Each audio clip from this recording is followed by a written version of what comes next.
gang, and welcome to my distinctive honor of presenting to you this free deck preview, Hosts of Mordor. I am a huge Lord of the Rings fan, and I hope you're ready for some lore mixed in with some sweet new cards because that's what's coming your way. First up, the Hosts of Mordor are predominantly focused around orcs, goblins, and all sorts of baddies. The origins of orcs are fairly obscure, with much implying that they were originally elves that were horribly tortured and mutilated by Melkor. They are cruel, sadistic, and they also shared the characteristic pointed ears of the elves they originated from. Not a whole lot is known about how orcs are bred, and understandably so because I wouldn't want to know either, but often they appear to spawn underground through some kind of mixture of magics, heat, and some kind of slime or goo, and more alarmingly, often in large numbers. We see this wonderfully represented through the return of the mechanic we first saw in War of the Spark, albeit slightly tweaked so it's more appropriate for the lore, and we see this in a mass orc. Both of the main commanders of the deck, Sauron Lord of the Rings and Saruman the White Hand, have this mechanic to a varied effect. Not to mention there are several cards featuring the cycling mechanic, as well as graveyard favorite Flashback. So with that in mind, let's look at the first two face cards of the deck. First up, it's the one that's on the box, the Master of Mordor, Sauron, Lord of the Rings. First off, the artwork is absolutely amazing. We got some insane stuff from Alex Brock, and a very powerful card to boot. I know folks have been preferring cheaper commanders, but for 8 mana we get a lot from casting this commander. In fact, he doesn't even have to resolve to get most of the value. His first ability cares only that you cast him, and you get a Mass Orcs 5 first off, which means you make a 0/0 Orc token, and then put 5 +1/+1 counters onto it. You then mill yourself for 5, which will work well with this deck since it wants to play with your graveyard a lot, and then finally, you get to bring back a creature card from your graveyard to the battlefield, and you get all of this before he even hits the battlefield. By himself, he's a pretty beefed up avatar horror, touting 9 power and 9 toughness, with trample, which means your opponents are really going to have to sacrifice a lot to block him to prevent any kind of commander damage. His final ability works with a new mechanic introduced into the main set, which is that whenever a commander your opponents control die, the ring tempts you. This is actually not even a downside, which I know a lot of people thought at first it would be, and from a lore side of things, it actually makes a lot of sense that Sauron would benefit from being tempted by the ring. This is a super cool card, and I'm really excited to see what people do with him. The second face card, should come as no surprise, was Saruman the White Hand. Once more we see a Mass Orcs being a relevant ability for him, but unlike his master, Saruman actually doesn't do anything on casting, but rather wants you to cast. In particular, non-creature spells help power out his orc army by amassing X, where X is the spell's mana value. He's also better at protecting his army, whereas Sauron only cares about power for himself. We see this through Saruman granting orcs and goblins serving him Ward 2, which I like to think of him as protecting them with his magic and shielding them. Those are our two face cards, so let's get into some of the brand new cards and the artworks depicting them. First up, we have Corsairs of Umbar. During the Third Age of 2951, Sauron revealed himself, and the city of Umbar was one of the first human cities to declare their allegiance to him. The coastal city provided him with the Bay of Belfalas, to which many corsairs and pirates make birth. This is represented mechanically by the ability to make target goblin, orcs, and pirates unblockable, presumably as the corsairs ferry them to battle on their ships. Further capturing on the lore, when the corsairs themselves connect, you get to a Mass Orcs 3, which for me has me envisioning them disembarking an orcish army that they've been transporting onto some unsuspecting towns. Next up, we have Subjugate the Hobbits. This card is a bit harder for me to figure out how it fits into the lore. The card itself seems powerful enough, allowing you to steal all creatures that cost 3 or less, i.e. small creatures, which perfectly encapsulates the idea of hobbits. Art-wise, I see maybe Gandalf in the center. Perhaps this is what he was afraid of by the temptation of the ring when Frodo offered it to him early on. Next up we have Monstrosity of the Lake. I believe this might be known as the Watcher in the Water, the terrifying beast that attacks the Fellowship near the Gates of Moria.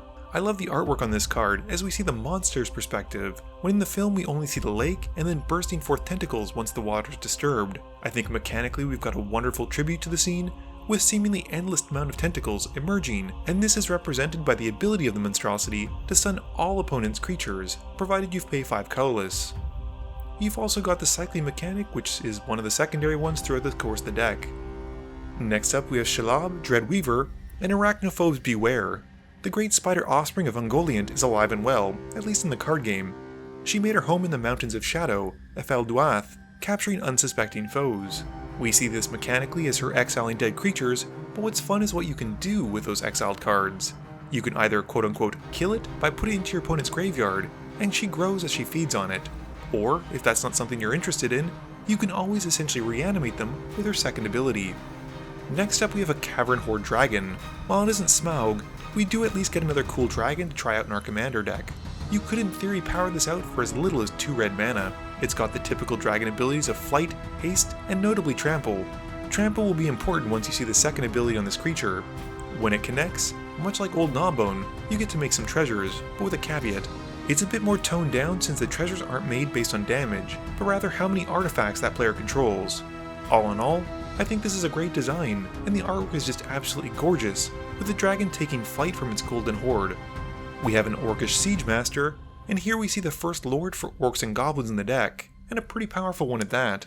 Granting all their orcs and goblins trample isn't something that can be easily overlooked, and although the Siege Master's power is 0 until it attacks, it can get pretty big if you've got a big beater on the field. Art-wise, we've got angry-looking orcs riding atop siege tower, possibly the Battle of Helm's Deep, or during the attack on the Citadel of Gondor. Rampaging war mammoths represent the powerful Oliphants that the Mumakil ride into battle, and they're the terrifying beasts we see in Return of the King. These strong creatures transport numerous warriors on their back to assist in attacking their foes. The art does a great job of depicting how big they are and how destructive, because mechanically this card takes it one step further.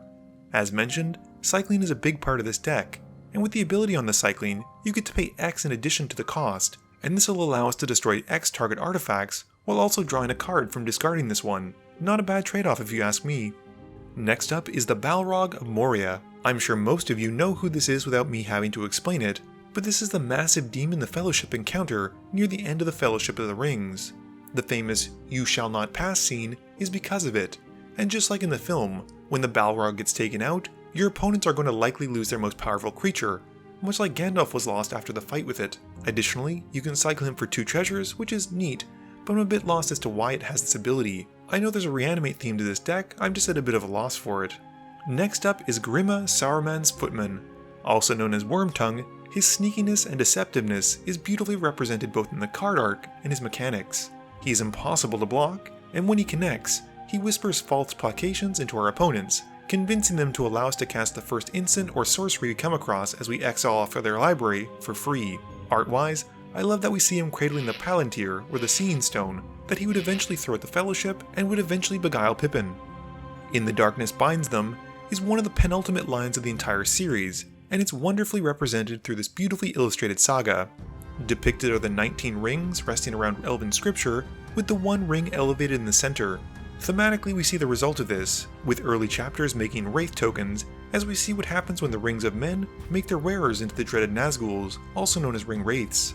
The final chapter is also wonderfully dripping with lore, as the rings are meant to tempt even your greatest of enemies, stealing your opponent's best creatures and bringing them over to your side. Speaking of Nazguls, we have the Lord of the Nazguls. If you've ever wanted to build a deck around them, you're in luck. This powerful flying commander comes with some interesting protections built in, giving all wraiths, himself included, protection from ring bearers.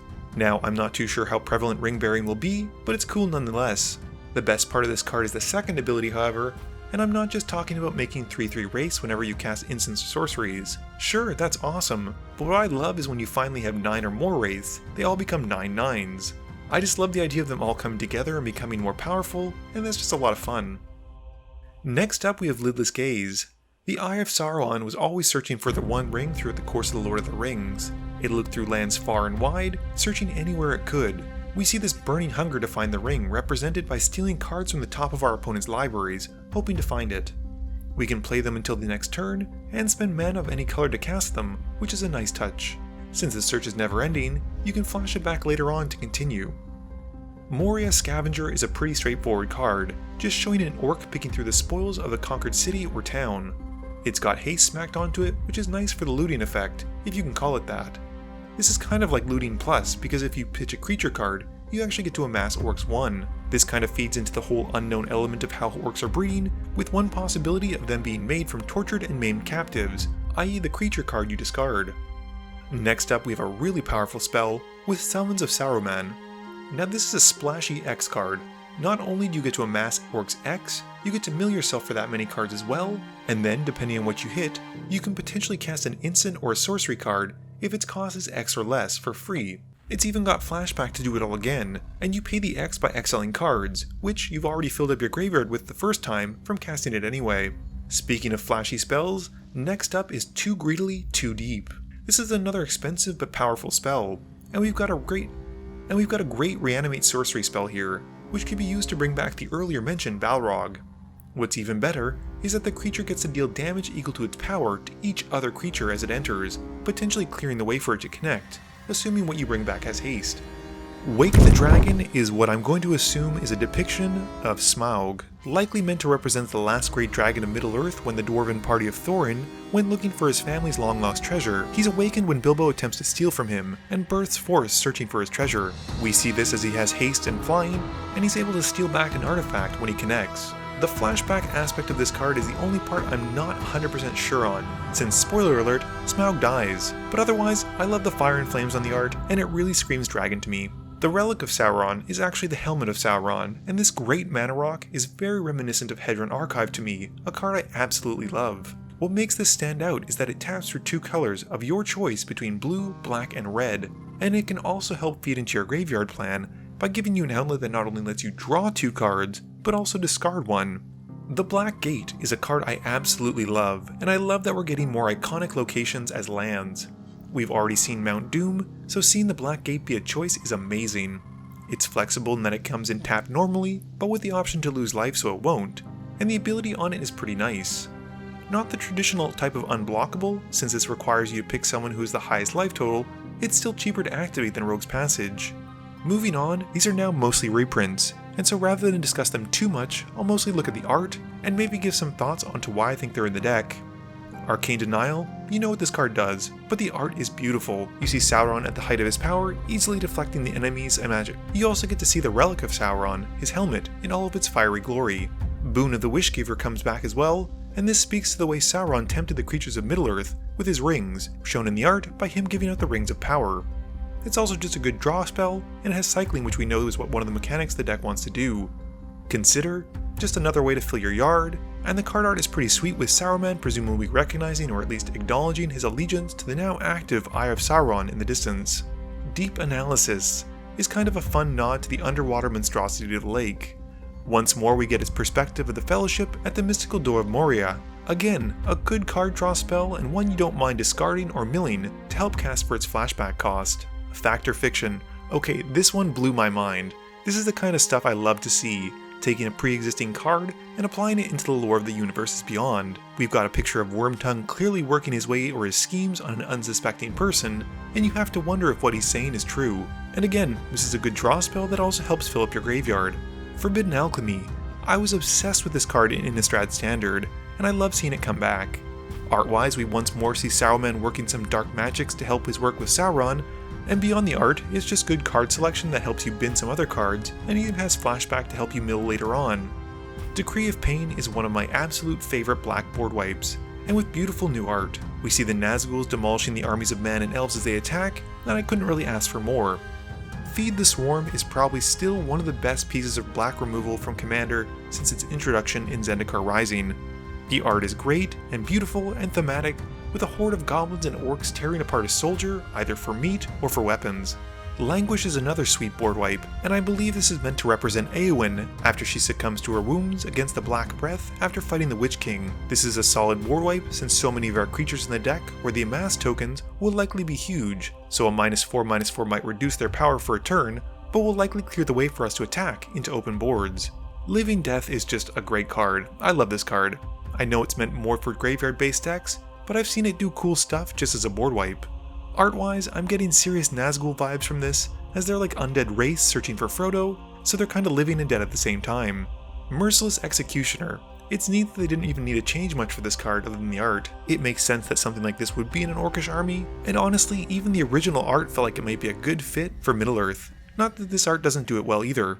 Reanimate. Here we see the reformation of a Ringwraith, who at several points are defeated or pushed back, such as the battle scene in the Hobbit film, but they're never truly destroyed. Plus, I'll never say no to more copies of Reanimate being printed. Revenge of the Ravens. The flavored text is taken from the Fellowship of the Rings, and Sam was actually the first to notice them. They're giving information to Sauron, and these birds help prepare him for what's coming. Game-wise, I guess that's represented by punishing the players for attacking you since you're prepared for them.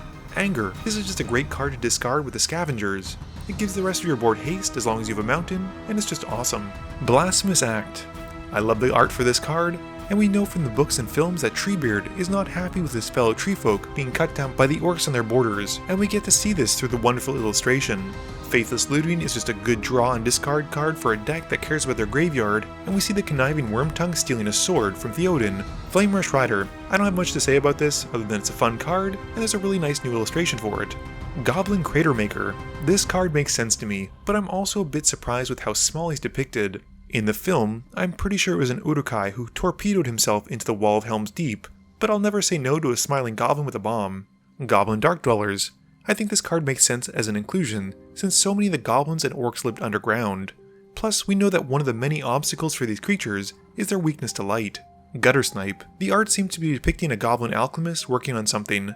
The flavor text it implies it might be one of the ones still living in the Underdark of Moria. Inferno Titan. I know a lot of people say Primeval Titan is the best, but I love Inferno Titan in Commander, and, Primeval Titan's banned. The flexibility of its damage when it enters makes it an amazing reanimate target, and coupled with the new reanimate spell, Too Greedily Too Deep, not to mention if you have anger in the yard, we're talking about a lot of damage from just one creature coming in and attacking.